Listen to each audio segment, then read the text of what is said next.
Pour cette séquence philosophique, j'aimerais vous parler du très beau livre de Christine Eckmayer, intitulé « Il vient d'ailleurs ». Ce livre retrace l'histoire d'une adoption, celle d'un petit Colombien de 4 ans et demi, abandonné par sa mère de 14 ans, et que le couple, à l'époque, après des tentatives infructueuses d'insémination artificielle, accueille dans la famille.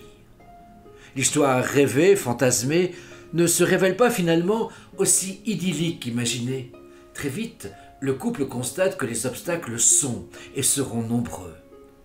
Nous cheminons alors avec Christine, seule, et son combat de femme, de mère, pour comprendre, ou tenter de comprendre, les démons de son fils, qui le conduisent finalement dans la rue, dans la drogue et dans le suicide. J'aimerais vous livrer quelques extraits du livre. Voici le premier. En racontant la vie d'Alexandre, je lui permets de continuer son chemin. Mon fils n'est pas mort. Il n'est pas mort pour rien. Sans vouloir faire du prêchi-prêcha, mais juste pour dire « Voilà, vous n'êtes pas seul. Il y a tellement de choses à faire, d'erreurs à ne plus commettre. » Écrire est une manière de dire qu'on n'a pas vécu en vain. C'est une continuité. La mort fait peur, surtout celle d'un enfant. Votre entourage ne sait que dire, alors il ne dit rien.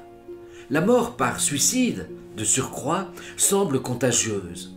On n'en parle pas, comme si l'évoquer risquait de contaminer vos proches, comme si c'était une maladie. La mort engendre aussi bien souvent un sentiment de culpabilité.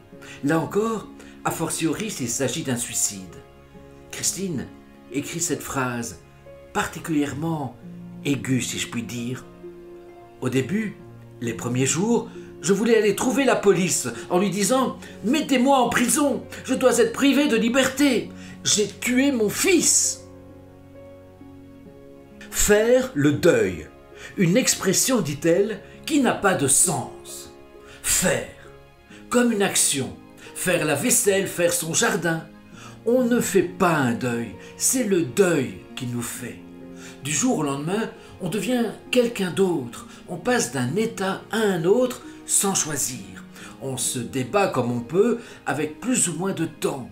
Chaque cas est personnel, chaque histoire différente. Il faut trouver la force comme on peut. Tous les moyens sont bons, il n'y a pas de recette. J'ai eu de la force au début, moins après, et pas l'inverse. On trouve le courage en soi pour les plus costauds, avec l'aide d'autrui pour les autres. Le temps, la patience, la révolte, la rage, les coups de gueule. Pleurer, ça soulage la tête qui, par moments, risque d'exploser. Le deuil vous transforme en je ne sais quoi. Au fond de soi, on ne se reconnaît plus. Le deuil vous sculpte des rides, vous creuse les joues, vous laboure le temps. Parfois, le deuil vous pousse à manger pour remplir votre corps et colmater le vide que la mort a creusé en vous, ou à boire pour oublier momentanément. Christine nous parle également des signes d'Alexandre. Très vite, dit-elle, je reçois des signes d'Alexandre, je le sens présent à côté de moi, je ne suis pas la seule à avoir vécu ce genre de choses. Sur la première, dans une émission de radio, on présente un livre, Vivre pour apprendre, de Sandrine de Montmort, qui a perdu un enfant, elle aussi. En lisant son livre, j'apprends que ce que je suis en train de vivre et de percevoir s'appelle la synchronicité. En fait, la synchronicité, c'est comme un rêve éveillé qui nous apporte des réponses. Ça peut être un signe, un article de journal, une émission de télé, une affiche, une personne rencontrée par hasard. Il faut rester réceptif, ouvrir les yeux, être perméable à ce genre de perception, faire preuve d'ouverture et accepter les choses. Je termine cette évocation du livre de Christine Eckmayer, Il vient d'ailleurs, par cet épisode qui a eu lieu à Vézelay. Christine écrit ceci. On dirait une crypte. Je m'assieds devant le petit autel central.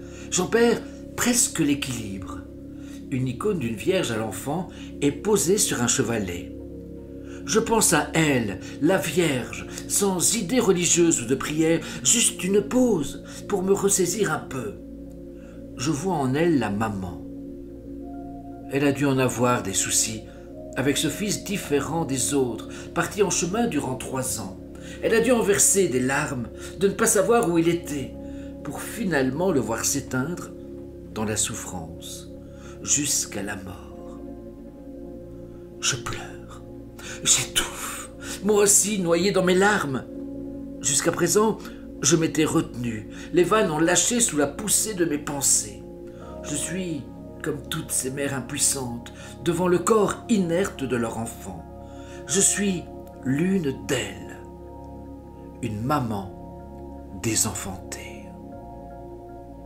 On pense que tout cela n'arrive qu'aux autres, cette prise de conscience et ce rendez-vous qui me poussait depuis le début de ce voyage.